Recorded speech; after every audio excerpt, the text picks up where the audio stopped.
Hello everyone, welcome to Drishti CUET and welcome to your CBSE plus CUET series. So जैसा कि अभी तक आप लोग CBSE and CUET series के अंडर अपने बायोलॉजी के सभी इंपॉर्टेंट चैप्टर्स के MCQs प्रैक्टिस कर रहे हैं, उसी सीरीज में आज ये अभी जो टॉपिक आप करने वाले हैं that is your microbes in human welfare. सुनने में थोड़ा अजीब है कि माइक्रो ऑर्गेनिज्म कब से हमारे बारे में सोचने लगे, है ना. यूजुअली जो हमारे माइक्रोब्स होते हैं, माइक्रो ऑर्गेनिजम्स होते हैं, इनका नाम सुनते ही हमें डर सा लग जाता है कि अरे भाई माइक्रो ऑर्गेनिजम्स हैं मतलब आए हैं तो कुछ तो बीमारी दे के जाएंगे. But somehow here we are going to learn that कि ऐसा नहीं है. कुछ माइक्रोब्स हैं जो हमें हेल्प करते हैं. There are some microbes which helps in our health or you can say now the medical field. There are some microbes which helps in the industries. तो बहुत सारे ऐसे हम आज यहाँ पे प्रश्नों या कह सकते हैं कि हम उन क्वेश्चंस को यहाँ पे सॉल्व करने वाले हैं जिनसे कि आपको पता चलेगा कि कैसे ये माइक्रो ऑर्गेनिजम्स हमें हेल्प करते हैं. और जो सबसे इम्पॉर्टेंट बात है वो ये है कि इनसे आपको क्वेश्चंस भी बहुत सारे आते हैं एग्जाम में. जब आप अपना CUET का पेपर देखेंगे ना, वहाँ पे आप पाएंगे कि आपको डायरेक्ट क्वेश्चंस यहाँ पे आए हुए हैं. आपको क्या करना है, सिर्फ आपको एग्जाम्पल्स याद करने हैं और उन एग्जाम्पल्स लाइक सपोज अगर हमने सैक्रोमाइसिस सेरेविसी के बारे में बात किया तो आखिर ये सैक्रोमाइसिस सेरेविसी कैसे हमें हेल्प कर रहा है, राइट. किस चीज़ में इसका हेल्प, आप ऐसे कह सकते हैं कि किस तरीके से इसका यूटिलाइजेशन हो रहा है हमारी लाइफ में. ऐसे क्वेश्चंस आपको यहाँ पे मिल जाएंगे, राइट. तो किन टाइप के क्वेश्चंस आपको मिलेंगे आपके CUET एग्जाम में और साथ ही साथ आपका जो अपकमिंग बोर्ड एग्जाम है उसमें आपको ये कैसे सीरीज हेल्प करेगी. तो सिंपल सी बात है, जैसे जैसे आप क्वेश्चन सॉल्व करते जाएंगे वैसे वैसे आपका कॉन्सेप्ट रिवाइज होता जाएगा for your board exam. Board exams में भी आपके MCQs क्वेश्चंस आते हैं तो जाहिर सी बात है कि यहाँ से ही आपके प्रश्न बनने की चांसेस हो सकते हैं या इसी सिमिलर टाइप के क्वेश्चंस आपके बोर्ड एग्जाम्स में भी पूछे जा सकते हैं. तो अल्टीमेटली चाहे बोर्ड एग्जाम हो चाहे CUET एग्जाम हो, दोनों में ही आपके MCQ वाला फॉर्मेट है. दोनों के लिए ही ये सेशन बहुत इंपॉर्टेंट है और साथ ही इंपॉर्टेंट इसलिए भी है क्योंकि आज आप समझोगे कि कैसे हमारे माइक्रोब्स यानी कि माइक्रो ऑर्गेनिजम्स हमें हेल्प करते हैं हमारे डे टू डे लाइफ में. तो आर यू गाइज रेडी? जल्दी से सभी लोग फटाफट सेशन को शेयर कर दीजिए, लाइक कर दीजिए एंड यस अपने सभी फ्रेंड्स के साथ सब्सक्राइब करना मत भूलिएगा सो दैट कि आपको हमारी जो अगली वीडियो है, जो भी हमारी लेटेस्ट वीडियो होंगी उनके आपको नोटिफिकेशंस मिलते रहेंगे. तो चलिए without any delay let's get start with the session that is microbes in human welfare. Alright, so here you go with the very first question guys. जो पहला क्वेश्चन है यहाँ पे that is which microorganism is used in the commercial production of ethanol. कौन सा वो micro organism है? Yes, आज पूरे सेशन में आप माइक्रो ऑर्गेनिज्म के वेलबींग्स की बात करेंगे, उनके यूजेस की बात करेंगे कि वो डिजीज वाला टॉपिक नहीं है कि हमें डिजीज फैला रहे हैं, हमें बीमार कर रहे हैं, हमें हेल्प कर रहे हैं. जैसे कि पहला ही क्वेश्चन आपको आ गया, which microorganism is used in the commercial production of ethanol. Ethanol क्या है? इट्स अल्कोहल ओनली, ठीक है. तो अल्कोहल के प्रोडक्शन में कौन सा माइक्रो ऑर्गेनिज्म हेल्प करता है? Saccharomyces cerevisiae, Penicillium notatum, Rhizopus stolonifer या फिर लैक्टोबैसिलस. यस, सभी लोग आंसर्स दीजिए, राइट. एंड जब मैं आपको आंसर बताऊंगी ना वहां से आप इनको चेक करते रहिएगा कि कितने आंसर आपने करेक्ट दिए और मुझे कमेंट बॉक्स में अपने मार्क्स जरूर बताइएगा. टोटल 20 क्वेश्चंस हम यहाँ पे करने वाले हैं, राइट. आउट ऑफ 20 आपने कितने करेक्ट किए हैं सभी मुझे कमेंट बॉक्स में अपने मार्क्स जरूर बताएंगे कि ma'am I have done 20 out of 20 correct, I have done 20 out of 19, 17, 16. कम भी बता सकते हैं. इससे होगा क्या ना, आपको आइडिया लग जाएगा कि आपकी तैयारी अभी कहाँ पे पहुंची है, कितना आपको अभी तैयार करना है. साइमल्टेनियसली जो अब मैंने इस सीरीज के अंडर मैंने बाकी के जो भी चैप्टर्स आपको प्रैक्टिस करवाए हैं, आप उन चैप्टर्स के भी क्वेश्चंस को जब आप सॉल्व करिए तो देखिए आप कितने क्वेश्चंस खुद से सही कर पा रहे हैं और उनके मार्क्स हमें कमेंट बॉक्स में जरूर बताइएगा. तो चलिए देखिए, which microorganism used in the commercial production of ethanol, तो obviously it's a Saccharomyces cerevisiae, जिनको कि हम ब्रूअर्स ईस्ट के नाम से भी जानते हैं, क्योंकि ये एक देखो इथेनॉल में तो इनका यूज है ही, इसके साथ ही साथ जो ब्रेड होता है ना, ब्रेड वगैरह जो बनते हैं वहां पे भी इनका इस्तेमाल किया जाता है, तो इसलिए इनको हम ब्रूअर्स ईस्ट भी कहते हैं। बेवरेजेस में इनका इस्तेमाल होता है, that's why they are also known as brewer's yeast. तो याद रख लीजिए सैक्रोमाइसिस सेरेविसी का नाम, this is nothing but yeast only and it is also called as brewer's yeast. ठीक है, चलिए next question, what is the main role of methanogens in biogas production?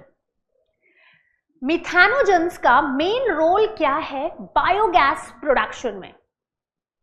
Quickly everyone, सबसे पहले तो आपको यहाँ पे दो चीजें पता होनी चाहिए, ठीक है। एक आपको पता होना चाहिए मिथेनोजेंस के बारे में कि भाई ये कौन भाई साहब है, ठीक है, और दूसरा आपको पता होना चाहिए ये बायोगैस कि ये कौन सी नई गैस आ गई, ठीक है। हमने ऑक्सीजन गैस सुना था, कार्बन डाइऑक्साइड गैस सुना था, बायोगैस कौन सी आ गई।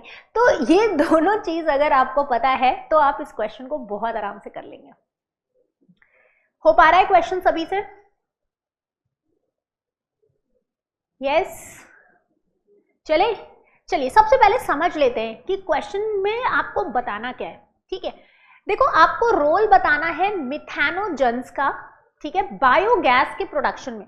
तो this biogas is what? Biogas is guys nothing but the mixture of gases produced by the microbial activity, right? So biogas क्या है? It is a mixture of gas produced by microbial activity, ठीक है।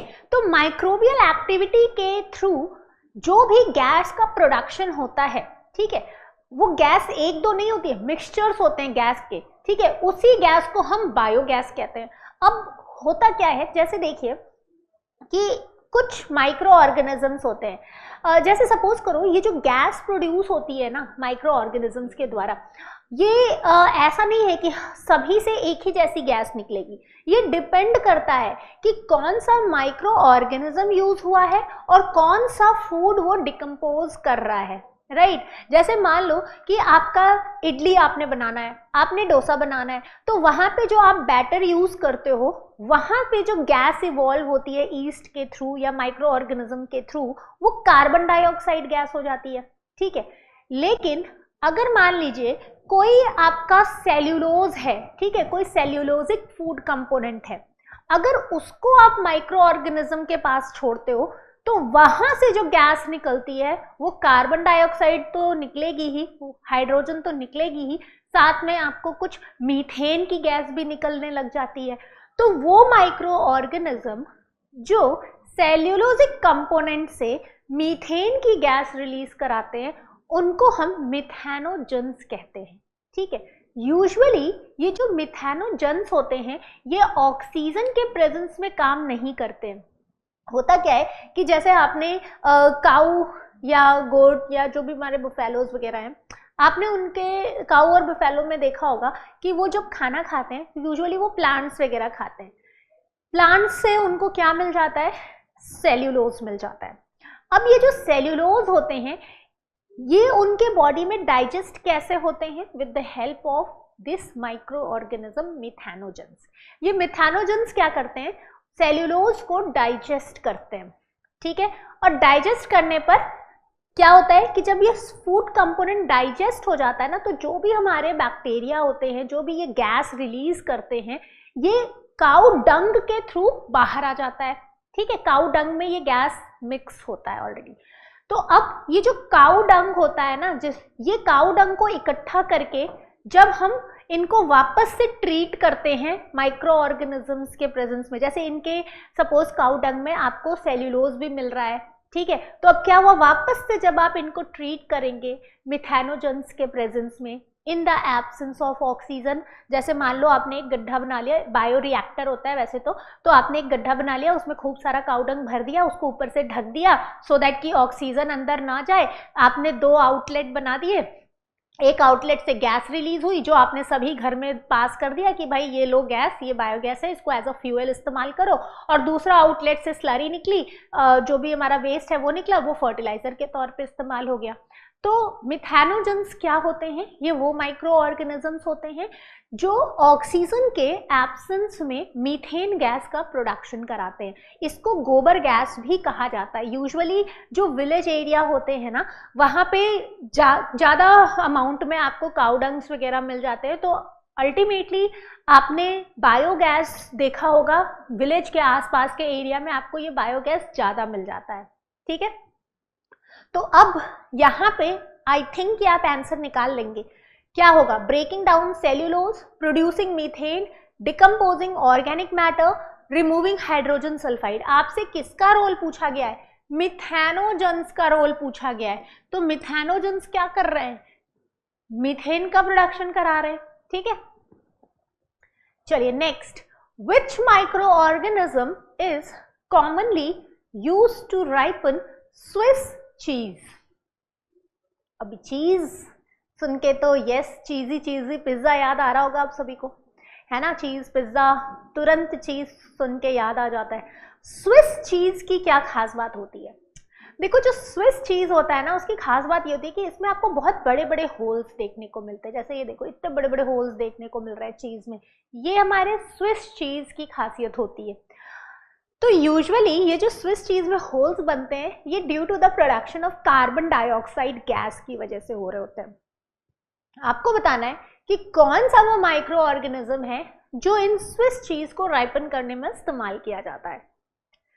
Propioni, bacterium, शर्मानी, बिल्कुल शर्माते नहीं है ये, Penicillium, roqueforti, Lactobacillus, acidophilus, Aspergillus, oryzae. So what should be the correct answer here guys?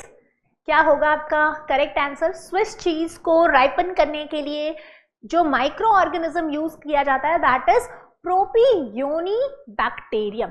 ठीक है, प्रोपियोनी बैक्टीरियम शर्मानी, ये हमारे कार्बन डाइऑक्साइड गैस प्रोड्यूस करते हैं ड्यूरिंग दी फर्मेंटेशन, और इस दौरान हमारे चीज में बड़े बड़े होल्स बन के आ जाते हैं। ठीक है चलिए अगले क्वेश्चन पर आते हैं। What is the function of Bacillus thuringiensis in agriculture? देख रहे हैं कैसे ये माइक्रो ऑर्गेनिज्म हेल्प कर रहे हैं। कोई चीज बना रहा है ना, कोई बायोगैस बना रहा है। अभी इंसेक्ट्स में देख लेते हैं क्या होता है। What is the function of Bacillus thuringiensis? Short में हम इन्हें बीटीबी कहते हैं। इन एग्रीकल्चर में बैसिलस थेरेंजेनेसिस कैसे क्या फंक्शन प्ले करते हैं? नाइट्रोजन फिक्सेशन कराते हैं, बायो पेस्टिसाइड्स के तौर पे यूज होते हैं, बायो फर्टिलाइजर के तौर पे यूज होते हैं, या फिर सॉइल कंडीशनिंग कराते हैं। कंडीशनिंग, सॉइल को कंडीशनर लगाया जा रहा है, ऐसा कुछ नहीं है। ठीक है, so the function of Bacillus thuringiensis in agriculture is working as a biopesticide. ठीक है, बायो पेस्टिसाइड के तौर पे ये काम करते हैं। सबका यही आंसर आया है ना? सबने बायो पेस्टिसाइड्स लगाया है? अपने नंबर नोट करते हुए जाना कि कितने क्वेश्चन सही किए। देखो होता क्या है कि यूजुअली जो हमारे कॉटन के प्लांट्स होते हैं, ठीक है, अगर हम नॉर्मल कॉटन प्लांट्स की बात करें तो बहुत तेजी से उन पे इंसेक्ट्स लगते हैं, पेस्ट्स लगते हैं, तो हम उसके लिए पेस्टिसाइड्स यूज करते हैं। पहले क्या होता था कि ये जो बीटी बैसिलस थेरेंजेनेसिस है ना, ये बैक्टीरिया होते हैं एक तरीके के, तो इनके स्पोर्स, इनके जो बैसिलस थेरेंजेनेसिस के जो स्पोर्स होते हैं ना, उनको ड्राई फॉर्म में पैकेट में ये अवेलेबल होते हैं मार्केट में। इनको फार्मर्स पानी में घोलते हैं और प्लांट पे छिड़क देते हैं, जिससे कि क्या होता है कि इनको हार्म करने वाले जैसे ही इंसेक्ट्स आकर के इन पे बैठते हैं, पेस्ट आकर के इन पे बैठते हैं, वो उसको खाते ही मर जाते हैं, क्योंकि उस पर ऑलरेडी बैसिलस थेरेंजेनेसिस का छिड़काव हुआ है। दैट मीन्स कि कहीं ना कहीं ये जो माइक्रो ऑर्गेनिज्म है बैसिलस थेरेंजेनेसिस, ये हमारे प्लांट को प्रोटेक्ट कर रहा है। ठीक है। लेकिन अब ये थोड़ा ना कह सकते हैं स्लो प्रोसेस होता है, कॉस्टली होता है। तो अब साइंटिस्ट ने क्या किया कि इतनी मेहनत करने से अच्छा है कि क्यों ना हम एक ऐसा प्लांट ग्रो करें जिसके अंदर इस बैक्टीरिया के जीन को डाल दें, इस बैक्टीरिया के उस जीन को डाल दें जिस जीन से बनने वाले प्रोटीन को खा करके पेस्ट मर जाते हैं। दिमाग लगा लिया बायोटेक्नोलॉजी वालों ने। क्या किया उन्होंने, इस बैक्टीरिया के अंदर से एक ऐसी जीन निकाली जो क्राई प्रोटीन कोड करती है। कौन सी? Cry protein. ठीक है। ये जो क्राई प्रोटीन है ना, ये क्या रहती है, बैक्टीरिया के अंदर तो ये इनएक्टिव रहती है, लेकिन जैसे ही इस क्राई प्रोटीन का जीन प्लांट के अंदर इंसर्ट किया गया, अब प्लांट के अंदर भी क्राई प्रोटीन्स आ गए हैं। ठीक है, प्लांट के अंदर भी क्राई प्रोटीन्स आ गए हैं। अब जब इंसेक्ट इनको खाएगा, ठीक है, इंसेक्ट्स इनको खाएगा तो वो ऑटोमेटिकली मर जाएगा। कैसे? क्योंकि ये क्राई प्रोटीन एक्टिव नहीं होते हैं। ठीक है, हमारा जो इंसेक्ट होता है, जो पेस्ट जो खाता है इसको, उसका जो स्टमक यानी जो उसका गट होता है ना, वो एल्कलाइन होता है। एल्कलाइन मतलब एसिडिक नहीं होता है। तो हुआ क्या, ओहो, just give me a second.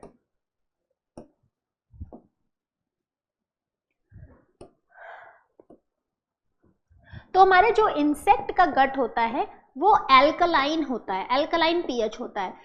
जैसे ही ये क्राई प्रोटीन इनके गट में जाएगी, एल्कलाइन पीएच मिलते ही ये प्रोटीन एक्टिव हो जाती है।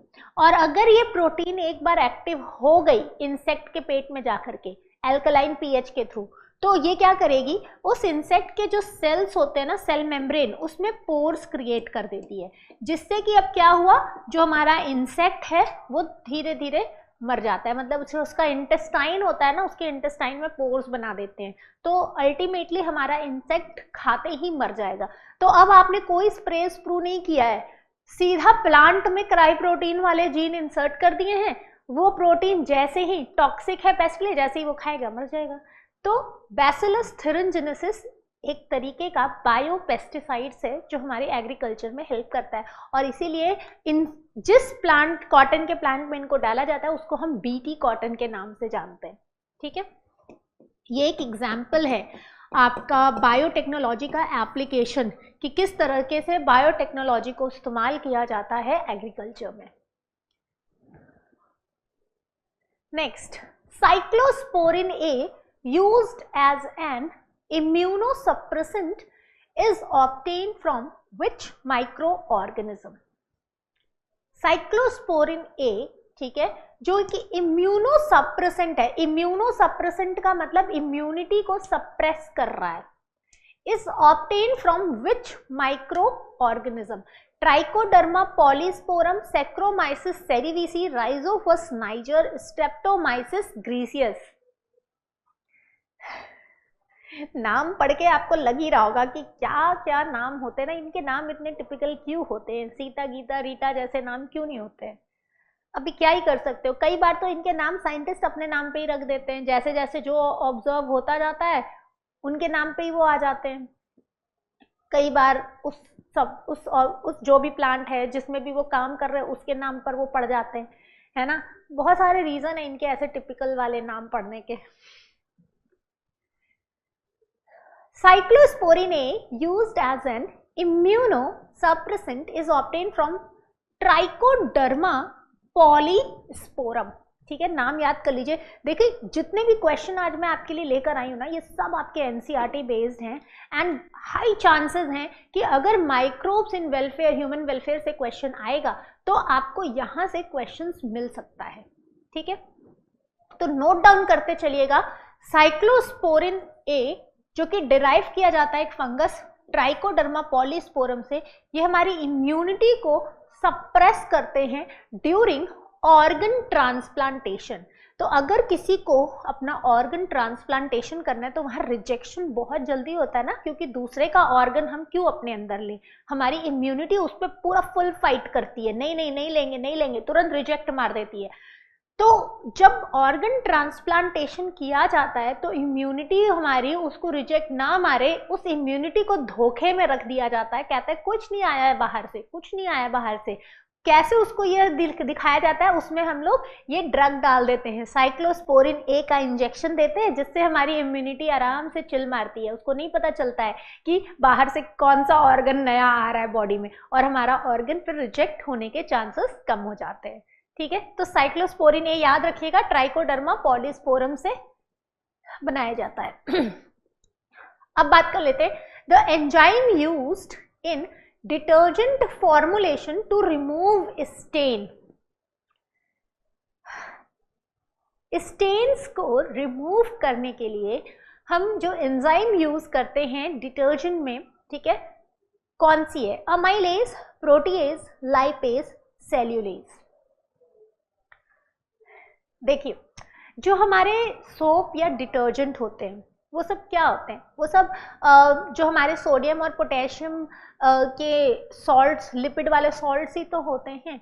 तो अल्टीमेटली जब कोई डस्ट निकलना होता है, ठीक है, तो हमारे ये जो मिसल्स का फॉर्मेशन होता है, जो हाइड्रोफोबिक पार्ट होता है लिपिड का, वो उस डस्ट को चारों ओर से घेर लेता है। अल्टीमेटली पानी आता है तो हाइड्रोफिलिक पार्ट उसको लेकर के निकल जाता है। ठीक है, तो जितने भी हमारे लिपिड सॉल्युबल डस्ट हैं, जैसे मान लीजिए कोई सब्जी का दाग लग गया, कोई ऑयल लग गया, तो ऑयल क्या है? एक लिपिड है। ठीक है, तो उसको क्लीन करने के लिए हमें क्या चाहिए होगा? लिपिड को डाइजेस्ट, तोड़ने के लिए लाइपेज एंजाइम लगता है। तो यहाँ पे हम क्या लेंगे? लाइपेज एंजाइम लेंगे। ठीक है, जैसे अमाइलेज और सेल्यूलेज, ये हमारे कार्बोहाइड्रेट को ब्रेक करने के लिए, अमाइलेज स्टार्च को, सेल्यूलेज सेल्यूलोज को, प्रोटीएज प्रोटीन को डाइजेस्ट करने के लिए, ब्रेक करने के लिए यूज होगा। तो इसी तरह से हमारे जो लाइपेज हैं ये इस्तेमाल किए जाते हैं to remove oily stain. Please याद रख लीजिए,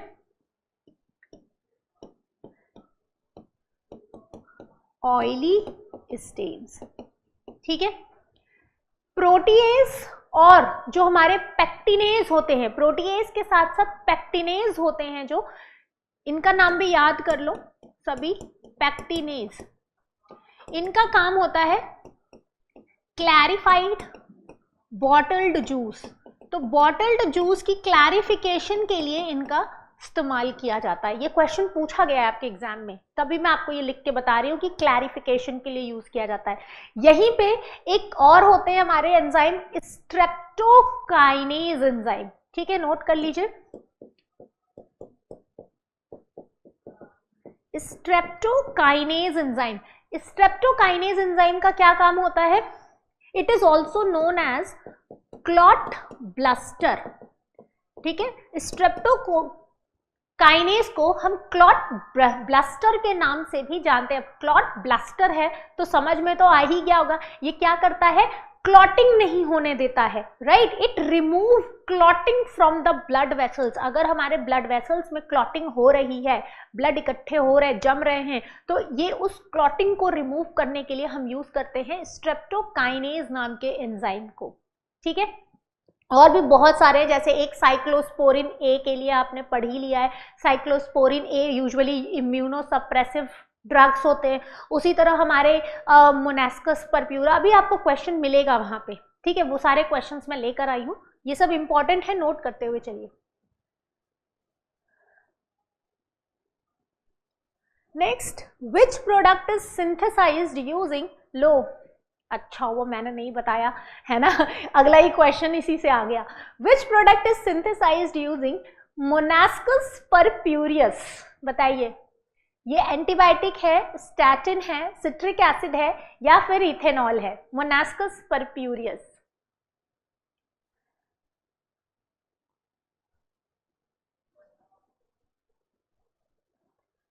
Which product is synthesized using Monascus purpureus?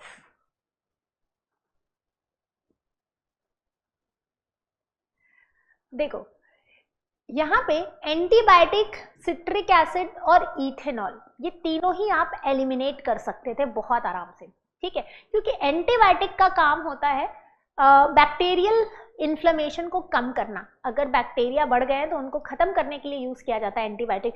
तो यहाँ पे तो ऐसा कुछ है नहीं। आपको बताना है कि कौन सा प्रोडक्ट बनाया जाता है मोनास्कस परपुरियस से, ठीक है। तो बेसिकली यहाँ जो बनाया जाता है वो है आपका स्टैटिन, ठीक है।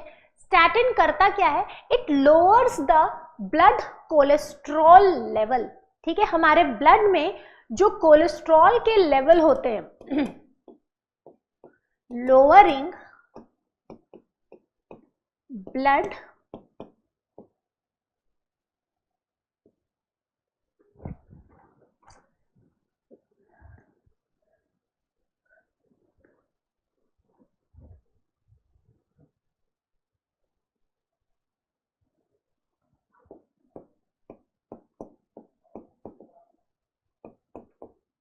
ठीक है।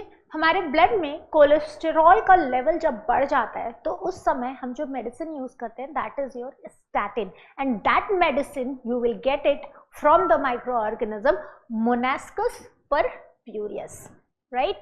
सो please note it down, this is important one. ये आपका टैबलेट के फॉर्म में आता है स्टैटिन, जिसको यूज किया जाता है आपके ब्लड से कोलेस्ट्रॉल के लेवल को कम करने के लिए। Then we have the technology of biogas production in India was developed by, right? Biogas की जो टेक्नोलॉजी है, अभी थोड़ी देर पहले मैंने आपको बायोगैस के बारे में बहुत चीजें बता दी थी।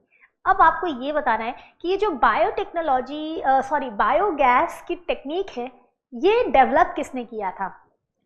IARI, KVIC, इसरो, ऑप्शंस भी गजब है ना, ICAR या फिर DRDO।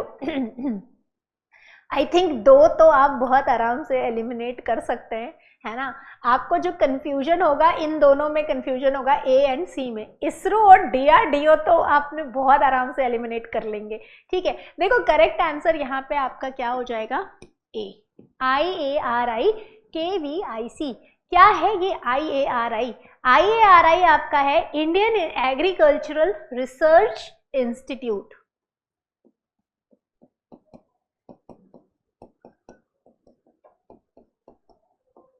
Indian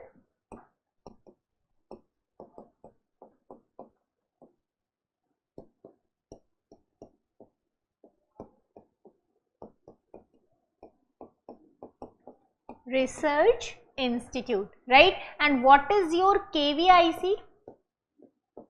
What is your KVIC guys? KVIC थोड़ा सा याद कीजिए, कुछ तो आपके विलेज से रिलेटेड है। Yes, khadi and village industrial commission, या फिर आप इसको इंडस्ट्रीज कमीशन के नाम से भी जानते हैं। तो क्या है ये, khadi and village industries commission, right. So this is the full form of KVIC and IARI। ये दोनों के जॉइंट एफर्ट से बायोगैस टेक्निक का डेवलपमेंट किया गया था। ये क्वेश्चन इंपॉर्टेंट है, इसको याद करना, okay. Match the following, Acetobacter aceti, Trichoderma polysporum, Bacillus thuringiensis, right. Acetic acid immunosuppressive, pest control. आपको बस बताना है कि कौन किस तरह से इस्तेमाल किया जाता है, बहुत इजी है, मुझे ऐसा लग रहा है, बिकॉज स्टार्टिंग से अब तक आप जब करते हुए आए हो आपको थोड़ा तो आइडिया लग ही गया है क्या होते हैं ये। नाम से क्लियर है, एसिटोबैक्टर एसिटाई जो है वो एसिटिक एसिड बनाते हैं। आंसर आ गए होंगे, ये तो मुझे लगता है पक्का सबका करेक्ट होना है, इसको सब आप करेक्ट करोगे। ट्राइकोडर्मा पॉलीस्पोरम जस्ट अभी हमने बताया है, इम्यूनो सप्रेसिव एजेंट साइक्लोस्पोरिन ए बनाते हैं, याद है, जो हमारे इम्यून को कहते हैं चिल कर, कोई नहीं आ रहा है, और जबकि हम ऑर्गन डालते हैं बॉडी में। बैसिलस थेरेंजेनेसिस पेस्ट कंट्रोल, वही अपना बीटी कॉटन वाला, ठीक है। तो ए का 1, बी का 2 एंड सी का 3, ठीक है। नेक्स्ट एसर्शन दिया है कि penicillin is a broad spectrum antibiotic, ठीक है। जो हमारे पेनिसिलिन होते हैं वो एक ब्रॉड स्पेक्ट्रम एंटीबायोटिक होते हैं, मतलब ब्रॉड स्पेक्ट्रम का मतलब बहुत तरीके से हम इन एंटीबायोटिक का इस्तेमाल करते हैं। Reason, it was developed by Alexander Fleming from Penicillium notatum. आपको बताना है कि दोनों स्टेटमेंट पहले तो करेक्ट है कि नहीं, गलत है या करेक्ट है ये बता देना है। फिर क्या एक्सप्लेनेशन पहले वाले का दूसरा एक्सप्लेनेशन सही है या पहले वाले का दूसरा एक्सप्लेनेशन गलत है। असर्शन रीजन वाले क्वेश्चन इसी तरह से आपको मिलेंगे। आपको कॉन्सेप्ट क्लियर होगा तो ही ये क्वेश्चन आप सही कर पाएंगे। चले देखें क्या है करेक्ट यहाँ पे। देखो, पहला स्टेटमेंट बिल्कुल करेक्ट है कि penicillin is a broad spectrum antibiotic, मतलब हम इसको बड़े क्षेत्र में इस्तेमाल कर सकते हैं। एंटीबायोटिक का बहुत वाइड रोल है, ठीक है। पेनिसिलिन एक एंटीबायोटिक है। ये दूसरा स्टेटमेंट भी बिल्कुल करेक्ट है कि इसकी डिस्कवरी अलेक्जेंडर फ्लेमिंग ने की थी। किसके थ्रू? एक फंगस था पेनिसिलियम नोटेटम। ये क्या है? ये एक फंगस है जिसमें से उन्होंने ये एंटीबायोटिक पेनिसिलिन बनाया था। तो दोनों स्टेटमेंट तो करेक्ट है, बोथ आर करेक्ट, राइट। लेकिन रीजन तो करेक्ट नहीं है ना, तो हम कह सकते हैं कि ए एंड आर दोनों ट्रू है, लेकिन R is not the correct explanation of A. Which of the following microbes is used in the clarification of bottled juice? यहां मैं फंस गई, मैंने आपको पहले ही बता दिया है आंसर। तो ये तो फिर से किसी का गलत नहीं होगा। जो स्टार्टिंग से वीडियो को देख रहे हैं, स्टार्टिंग से सेशन को फॉलो कर रहे हैं, उनको तो इसका आंसर टिप पे होगा और उनके एक बोनस मार्क्स मिल गए उनको। चलिए बताइए, विच of the following microbes is used in the clarification of bottled juice? Bottle juice की क्लैरिफिकेशन के लिए saccharomyces cerevisiae, Streptococcus, pectinase, Monascus purpureus. अभी हमने प्रोटीएज और पैक्टिनेज के नाम पे ये पढ़ा था। Which of the following activity is not a part of Ganga action plant? Ganga action, Ganga clean करने के बहुत सारे अभियान चल रहे हैं। आप सब अवेयर होंगे, थोड़ा बहुत करंट अफेयर पढ़ते भी होंगे आप लोग, है ना। अभी पढ़ना भी आपको पड़ेगा, बिकॉज CUET UG में आपके GAT का जो पेपर है उसमें तो करंट अफेयर आएगा ही आएगा। तो चलो ठीक है, बोर्ड एग्जाम के बाद से ना करंट अफेयर्स पे भी थोड़ा सा फोकस कर लीजिएगा सब। Which of the following activity is not a part of the Ganga action plan? देखो, गंगा एक्शन के अंदर installation of sewage treatment plant बिल्कुल सही है। सीवेज ट्रीटमेंट मतलब जो भी हमारे सीवेज होते हैं, सीवर का पानी या जो भी वेस्ट वाटर होता है, उनको हम ट्रीट करते हैं, राइट। तो गंगा एक्शन में ये हो सकता है। Reduction of industrial effluent, industries से जो वेस्ट निकलते हैं हम उनको रिड्यूस कर सकते हैं, गंगा में ना जाए वो, उसको रिड्यूस कर सकते हैं। Public awareness programme about river conservation, हम पब्लिक को अवेयर करा सकते हैं कि रिवर यानी जो रिवर वाटर है हमारे लिए कितना इंपॉर्टेंट है, तो उसको कंजर्व करके रखना जरूरी है। तो एक अवेयरनेस प्रोग्राम हम स्टार्ट कर सकते हैं, ये भी आपके गंगा एक्शन प्लान के अंदर आता है। Creation of national park along the Ganga, अभी गंगा के पास नेशनल पार्क बनाना ये प्लान में शामिल होने का कोई चांस नहीं बनता है ना। गंगा को क्लीन करने के लिए उसके बगल में नेशनल पार्क बना देना is not the part of the plan. Okay, so here 3 will be the answer. Next, what is activated sludge? Activated sludge किसको कहेंगे? देखो, एक्टिवेटेड से समझ लो कि कुछ तो एक्टिविटी हो रही है। एक्टिविटी कौन करता है? जो हमारे लिविंग ऑर्गेनिज्म होते हैं, राइट। अब देखिए यहाँ पे sludge treated with chemical rich in anaerobic bacteria, biogas, flocs of aerobic bacteria and fungal filament. तो जब दो अलग अलग माइक्रो ऑर्गेनिज्म आपस में लड़ेंगे तभी तो एक्टिविटी हो रही है, राइट। ऐसा कुछ नहीं है। फ्लॉक्स जो होता है ना, ये एक तरीके का फोम जैसा स्ट्रक्चर बन जाता है, ठीक है। जब हमारे एरोबिक बैक्टीरिया यानी वो बैक्टीरिया जो ऑक्सीजन के प्रेजेंस में रहते हैं और फंगल फिलामेंट जब आपस में मिलते हैं, सिम्बायोटिक एसोसिएशन करते हैं, तो वहां पे एक्टिवेटेड स्लज बन जाता है सीवेज ट्रीटमेंट के दौरान। तो ये याद रखिएगा, ये इंपॉर्टेंट है, ठीक है। ये क्वेश्चन पूछा गया आपके एग्जाम में। This is the previous year question also. Okay, it is refers to the flocs formed by aerobic bacteria and fungal filament during the secondary treatment. अब ये करते क्या है? These flocs digest organic matter in the sewage. तो अब जितना भी organic waste होगा हमारे सीवेज के अंदर, उनको ये आपस साथ में मिलके डाइजेस्ट करते हैं, सिंपलेस्ट फॉर्म में ब्रेक कर देते हैं. ठीक है, ये क्वेश्चन प्रीवियस ईयर का है, आपके सीयूईटी यूजी में भी पूछा गया था ये. Next, which of the following gas is not produced during anaerobic sludge digestion? Question को ध्यान से पढ़ो, फटाफट सब आंसर करेक्ट बताएंगे आप. जल्दी से क्वेश्चन को पढ़ के करेक्ट आंसर मुझे बता दीजिए. Which of the following gas is not produced during anaerobic sludge digestion? So here methane, carbon dioxide, hydrogen sulphide या फिर ऑक्सीजन. एनाएरोबिक है, ऑक्सीजन के एब्सेंस में यहाँ पे सभी चीजें होंगी. जो भी होगा कैसे होगा? ऑक्सीजन के एब्सेंस में होगा. ठीक है, तो हम कह सकते हैं यहाँ पे ऑक्सीजन ही नहीं होगा, बाकी सब कुछ हो सकते हैं. मीथेन, CO2, हाइड्रोजन सल्फाइड सब गैस निकलेगी, बस ऑक्सीजन नहीं होगा.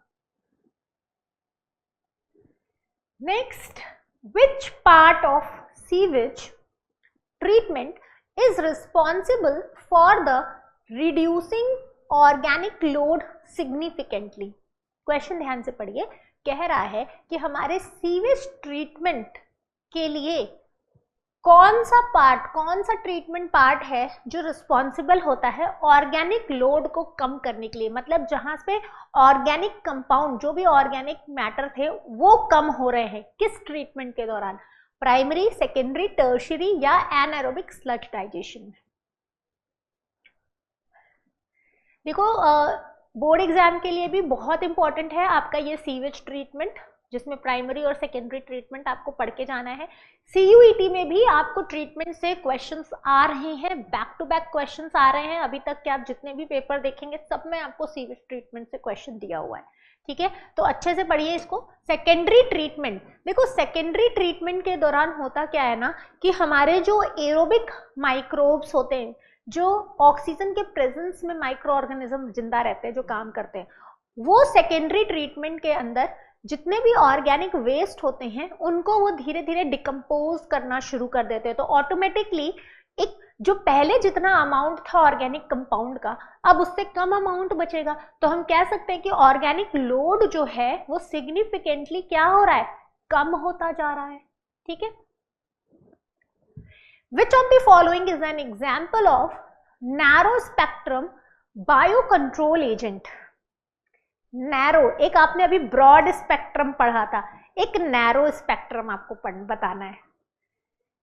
नाम से ही समझ में आ गया. ब्रॉड मतलब आप बहुत जगह पे उनका यूज कर सकते हैं, नैरो मतलब कम जगहों पर आप उनका इस्तेमाल कर सकते हैं. ठीक है. बैसिलस थेरुंजिनेसिस, न्यूक्लियोपॉलीहेड्रोवायरस, स्ट्रेप्टोकोकस या फिर मिथेनोबैक्टीरियम. सो हियर न्यूक्लियोपॉलीहेड्रोवायरस, ये जो हमारे न्यूक्लियोपॉलीहेड्रोवायरस है ना, ये एक तरीके के बायो कंट्रोल एजेंट होते हैं. ठीक है, जो कि नैरो स्पेक्ट्रम में इस्तेमाल किए जाते हैं, यूज होते हैं. वाई? बिकॉज ये सिर्फ स्पेसिफिक इंसेक्ट को ही टारगेट करते हैं. इट्स नॉट लाइक कि अगल बगल कोई और भी इंसेक्ट आ रहा है तो उसको भी किल कर दें, ऐसा नहीं. ये सिर्फ एक टारगेट स्पीशीज होगी, इंसेक्ट होगी, ये उसी को बस किल करेंगे. ठीक है, तो they target specific insect species without harming non target organism like plant, mammals और birds. Right.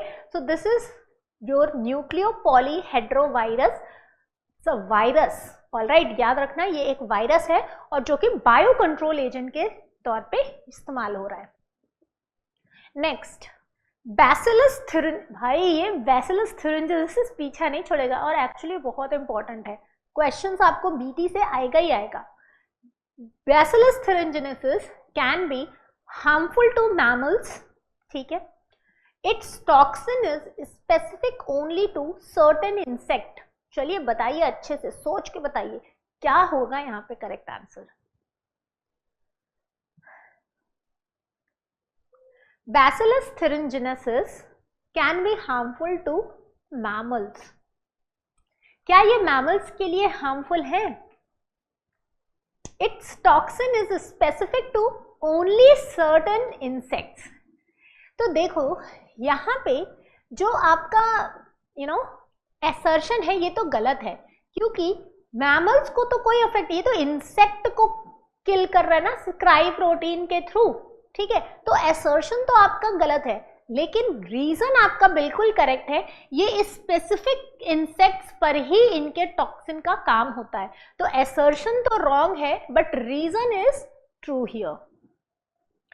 Which of the following is a characteristic feature of bio control using lady bird and dragon flies? Lady bird cycle आपने सुना होगा, आज आप lady bird insects के बारे में भी सुन रहे हैं। Which of the following is a characteristic feature of biocontrol using ladybirds and dragonfly? They eliminate all pests in an area. They are species specific and eco-friendly. They require chemical activation to work. They produce toxic substance harmful to humans. So guys, basically they are species specific, ठीक है? ये bio control agents जैसे कि हमारी जो lady birds हैं, dragon flies हैं, ये टारगेट करती हैं स्पेसिफिक पेस्ट को ही, ठीक है? Making them eco friendly alternative to chemical pesticides. तो जो केमिकल पेस्टिसाइड्स है ना, वो धीरे धीरे एक तरीके से इन्वायरमेंट को भी हार्म कर रहे हैं, but these bio control agents, lady birds, dragon fly, ये ऑर्गेनिजम्स को, जो भी इंसेक्ट्स हैं उनको तो किल करती ही हैं, साथ ही इन्वायरमेंट को कोई नुकसान नहीं पहुंचाती है। तो they are eco friendly, they do not harm non targeted organism और to the environment. What is the role of mycorrhiza in plant? Plant में माइकोराइजा का क्या रोल है? What is the role of mycorrhiza in plant? Fix atmospheric nitrogen, absorb phosphorus from soil, produce plant hormones, control soil pathogen. So what are the roles here?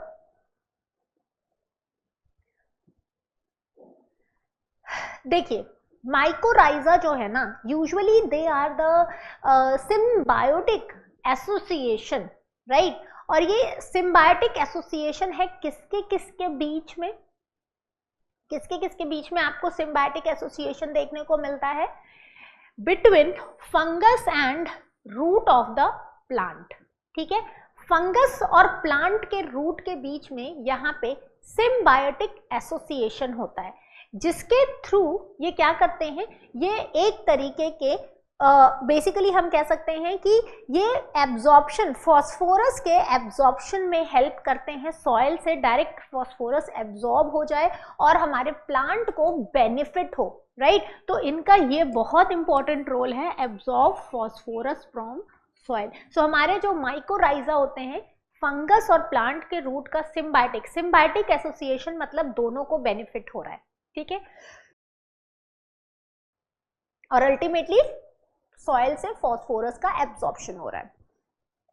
Last question पर आते हैं। Which of the following microbes enrich soil nutrient quality through nitrogen fixation? तो कौन सा वो microbes हैं जो soil में न्यूट्रिएंट की क्वालिटी को इंप्रूव करते हैं via nitrogen fixation? Rhizobium Nostoc, mycorrhiza Penicillium, Acetobacter, Saccharomyces, Bacillus. I think कि ये तो आप बहुत आराम से एलिमिनेट करके बता देंगे। नाइट्रोजन फिक्सेशन क्या होता है?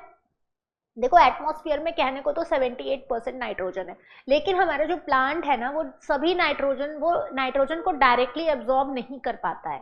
तो पहले नाइट्रोजन को कन्वर्ट होना पड़ता है नाइट्राइट में, नाइट्रेट में, और फिर उस फॉर्म में वो प्लांट उनको एब्जॉर्ब करता है। तो इस तरह से कन्वर्जन, नाइट्रोजन का कन्वर्जन कराने में जो भी बैक्टीरिया हेल्पफुल होते हैं, वो कौन से हैं आपको बताना है। तो that is your rhizobium and nostoc, ठीक है। राइजोबियम एंड नॉस्टॉक जो है ये हमारे वो ऑर्गेनिज्म है जो नाइट्रोजन फिक्सेशन में हेल्प करते हैं। तो सिम्बायोटिक राइजोबियम, सिम्बायोटिक नॉस्टॉक जो है फ्री लिविंग साइनोबैक्टीरिया है जो नाइट्रोजन फिक्स कराता है, सॉइल की फर्टिलिटी बढ़ाता है, प्लांट को नाइट्रोजन पहुंचाता है, राइट।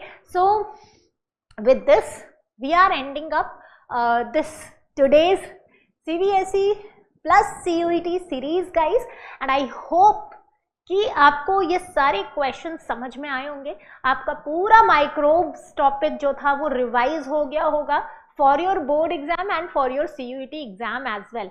अब आपको करना क्या है, फटाफट से आपने जितने भी क्वेश्चंस करेक्ट किए हैं मुझे कमेंट सेक्शन में, कमेंट बॉक्स में जल्दी से अपने नाम के साथ लिख के बता दीजिए कि मैम मेरे इतने मार्क्स आ रहे हैं, 20 आउट ऑफ इतने क्वेश्चन करेक्ट हुए। कट ऑफ है आपका 15। अगर आपने 15 क्वेश्चन करेक्ट किया है, एटलीस्ट 15 क्वेश्चन भी आपने अगर आज करेक्ट कर लिया है, दैट मीन्स कि आपकी प्रिपरेशन अच्छी हुई है। आपको बस रिवीजन करते रहना है। अगर थोड़ा कम है तो एक बार आप कॉन्सेप्ट को जरूर पढ़ लीजिए, right. All the questions are direct from your NCERT only. So with this guys, thank you everyone, bye bye, all the best for your exam.